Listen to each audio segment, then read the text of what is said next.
தெய்வத்தால் ஆகாதெனினும் முயற்சிதன் மெய்வருத்த கூலி தரும். இந்த திருக்குறளை நிறைய பேர்த்துக்கு பிடிக்கும். நிறைய மோட்டிவேஷ்னல் ஸ்பீக்கர்ஸ்லாம் நிறைய பேர் இந்த திருக்குறளை பற்றி நிறைய விளக்கம் எழுதுவாங்க.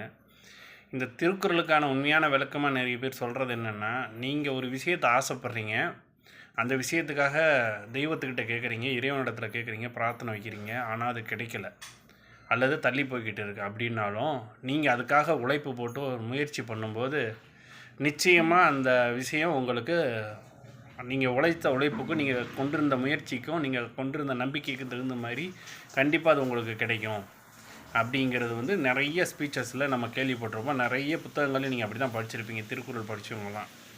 ஆனால் உண்மையிலே இதுதான் விளக்கமாக திருவள்ளுவர் இப்படி தான் எழுதியிருப்பாரா அப்படின்னு நம்ம ஒரு கொஸ்டின் மார்க்கோட அந்த விளக்கத்தை மறு ஆய்வு செய்ய விரும்புகிறேன். என்ன அப்படின்னா, இப்போ சமீப காலமாக நீங்கள் இப்போ ரீசெண்டாக ஒரு 5-6 இயர்ஸாக பார்த்தீங்கன்னா, அந்த law of attraction, law of universe, manifestation, அப்புறம் அந்த பிரபஞ்சத்தை பற்றின தியரின்னு நிறைய பேசிக்கிட்டே இருக்காங்க இல்லையா? இவங்கெல்லாம் என்ன சொல்கிறாங்கன்னா, நீங்கள் எதையாவது ஒன்று வேணும்னு நினச்சி ஆசைப்பட்டுக்கிட்டு திரும்ப திரும்ப திரும்ப திரும்ப அதை சொன்னீங்கன்னா உங்களுக்கு கிடைச்சிடும்.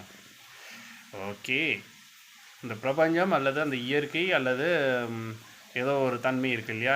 இவங்க இறைவனை பற்றி பேசுவதில்லை. இறைவனை இந்த இடத்துல தள்ளி வச்சுட்டாங்க. இறைவன் நம்ம கேட்கறத கொடுக்க மாட்டுறாரு, அதனால் நம்ம நேராக பிரபஞ்சத்துக்கிட்ட போயிடுவோம்னு இப்போ நிறைய பேர் பிரபஞ்சத்தை பிடிச்சிக்கிட்டே இருக்கிறாங்க. அவங்களில் பல பேர் தன்னை ஆன்மீகவாதின்னு சொல்லிக்கிறாங்க. ஸோ அவங்களெலாம் ஒதுக்கி வச்சிடணும்னு வச்சுக்கோங்களேன். இந்த பிரபஞ்சத்தை நீங்கள் கேட்டதை கொடுக்கணும்னா அது எங்கேருந்து கொடுக்கும்? இங்கே தான் இருக்குது எல்லாமே. இப்போ உங்களுக்கு ஒரு விஷயம் கிடைக்கணும்னா அது வேறு ஒருத்தர்கிட்டருந்து வாங்கி உங்களுக்கு கொடுக்கணும், அப்படி தானே? இல்லை வேறு ஒரு இடத்துலேருந்து உங்களுக்கு எடுத்து கொடுக்கணும். அப்போ எடுத்து கொடுக்கணும்னா உங்கள்கிட்ட இருந்து அதை எதையா ஒன்று ரிசீவ் பண்ணிக்கும். இங்கே அது பிஸ்னஸ் தான் பண்ணுது. இந்த இயற்கையை நம்மக்கிட்ட ஒன்று கொடுக்கணும்னா நம்மகிட்ட திரும்ப ஒன்று எதிர்பார்க்கும். இது வியாபாரம். ஆனால் இறைவன்ட்டு அப்படி கிடையாது. நீங்கள் பக்தி மட்டும் செலுத்தினா போதும், உங்களுக்கு தகுதியானதை இறைவன் கண்டிப்பாக தருவார். அவரும் இந்த பிரபஞ்சம் அவருடைய சுண்டு விரலில் இருக்கக்கூடிய ஒரு சின்ன ஒரு பார்ட்டு தான். அவர் நினச்சா அதை செய்ய வைக்க முடியும் இறைவனை கேட்டால், உங்களுக்கு அது தகுதியானதாக இருந்தால். இப்போ கர்ம விதின்னு ஒன்று இருக்குது. அதாவது every action has a equal and opposite reaction அப்படின்னு சொல்லி ஒரு தியரி இருக்குது. இப்போ இந்த தியரி என்னென்னா, நீங்கள் ஏதோ ஒன்று செஞ்சாலும் அதுக்கு சமமான எதிர்வினை உங்களுக்கு கண்டிப்பாக வரும். அது நல்லதாக இருக்கலாம், கெட்டதாக இருக்கலாம், அது வேறு விஷயம். ஆனால் சமமான ஒரு எதிர்வினை நடக்கும். இந்த தியரி படி பார்க்கும்போது இந்த தத்துவம், இது சொல்லப்படுகிற இந்த தெய்வத்தால் ஆகாதேனும் முயற்சிதன் மெய்வருத்த கூலி தருங்கிற இந்த தத்துவத்தை நம்ம மறு ஆய்வு செய்யும்போது நமக்கு கிடைக்கிற பதில் என்னென்னா, இறைவன் உங்களுக்கு தர மறுத்ததை நீங்கள் உங்கள் முயற்சியால் அடைந்தால் அதற்குண்டான கூலியாக உங்கள் வாழ்வை அல்லது உங்கள் உடலை அல்லது உங்கள் ஆன்மாவை நீங்கள் வருந்த செய்வீர்கள் என்பதுதான் அதற்கான அர்த்தம். நண்பர்களே, இதை நீங்கள் புரிஞ்சுக்கிட்டு இதுக்கு தகுந்த மாதிரி உங்களுடைய முயற்சிகள் எடுங்க. இந்த மோட்டிவேஷனல் ஸ்பீச்சஸ்ஸு அல்லது ஏதோ ஒரு தியரி சொல்கிறாங்க இல்லையா, இந்த பிரபஞ்சம் அது இதுன்னுட்டு இந்த மாதிரி தியரி பின்னாடிலாம் போகாதீங்க. இப்போல்லாம் எல்லாருமே ஏதாவது ஒன்றுன்னா எல்லாத்தையும் பிரபஞ்சம் பார்த்துக்கிட்டே இருக்குது. அவனை வச்சுக்கிறான். பிரபஞ்சம் என்ன பண்ண போகுது? பிரபஞ்சம் ஒன்றுமே செய்யாது.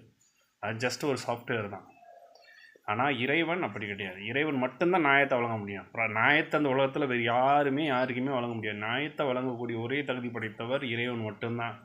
இந்த மனித சமூகமோ அல்லது நீங்கள் நம்புகிற ஏதோ ஒன்றோ அது நீதியை வழங்கலாம்.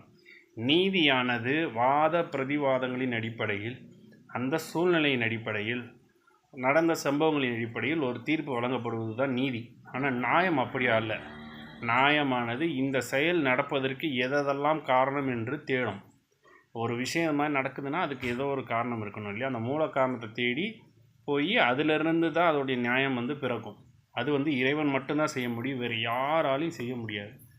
இறைவனை தவிர்த்து வேறு எந்த வகையிலும் நமக்கு இந்த உலகத்தில் ஏதோ ஒன்று கிடைத்தாலும் நம்முடைய முயற்சி, விடாமுயற்சி, அப்படி இப்படியெல்லாம் சொல்கிறாங்க இல்லையா? நீங்கள் என்ன வேணால் பண்ணுங்கள், முயற்சி பண்ணுங்கள், பாடுபடுங்க, கஷ்டப்படுங்க, எல்லாம் பண்ணுங்கள், நல்லது தான்.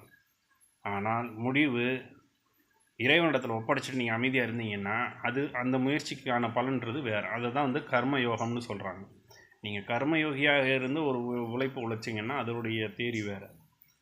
அதை விட்டுவிட்டு நான் என்னுடைய முழுமையான உழைப்பில் மட்டுமே நான் இந்த வெற்றியை நான் அடைவேன்னு நீங்கள் ஒரு பிடிவாதத்தோடு ஒரு தேரியை கொண்டு போனீங்கன்னா அது நிச்சயமாக ஒரு நல்ல ஒரு முடிவாக இருக்காது. நண்பர்களே, இந்த ஒரு பதிவோடு மீண்டும் ஒரு நாள் உங்களை சந்திக்கிறேன்.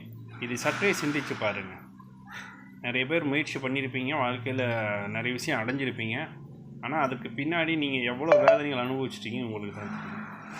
ஸோ இதை கொஞ்சம் சற்றே சிந்திச்சு பாருங்கள். நன்றி, வணக்கம் நண்பர்கள்.